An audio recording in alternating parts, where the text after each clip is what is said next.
जी बिल्कुल, municipal committee जे जेके कच्चा मुलाज़िम आहिनि गुज़िरियल 4 महीननि खां उनखे पगारियूं जारी न कयूं आहिनि, जंहिंजे ख़िलाफ़ इहे एहतजाज करे रहिया आहिनि। अचो त उन्हनि खां पुछा कयूं ते छाजे वाले सां एहतजाज करे रहिया आहिनि। जी छाजे वाले सां एहतजाज आहे? साईं असांजो पुरअमन एहतजाज आहे। असांखे चोथों महीनो आहे, 4 महीननि जे अंदरि जेको आहे असांखे पगारनि जे लाइ छड़ो आसरा ॾिना था वञनि।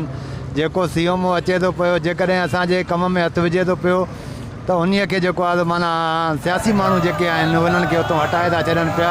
चौथों महीनो आहे, पगार न मिली आहे, आसरनि मथां आसरा था ॾिना वञनि। ऑफिसरनि जी कल्ह ठहियल हुयो त बाबा 12 तारीख़ तव्हांखे पगार ॾींदासीं, 12 तारीख़ अॼु 13 तारीख़ बि माना पगार असांखे न ॾिनो। इन जे करे असां एहतजाज परमन कयूं था। असांजो मुतालबो आहे साईं असांखे 4 महीननि जे गुज़िरियलनि जी असांखे पगार ॾिनी वञे। असांखे चयो तव्हांखे पगार ॾींदासीं पर पगार असांखे नथी ॾिनी वञे।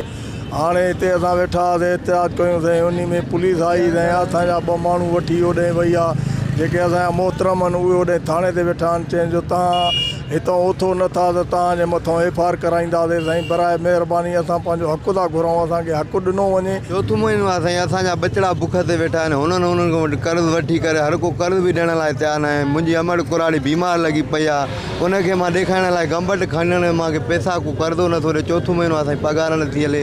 असांजा बच्चा दरबदर, असां पाण ज़लील था थियूं, खाइण लाइ कुझु न आहे। असांजो मुतालबो इहो आहे त असां गुज़िरियल 4 महीननि खे असांखे पगार न आहिनि। असां जेके कच्चा मुलाज़िम आहियूं, 250 मुलाज़िम हिते कमु करे रहिया आहियूं। असां गंद कचिरो, सफ़ाई अमलो जेके बि आहिनि, शहर शिकारपुर में जेको बि आहे सफ़ाई उहा असां था कयूं। असांखे 4 महीना थिया आहिनि, असांखे पगार नथा ॾिने वञनि।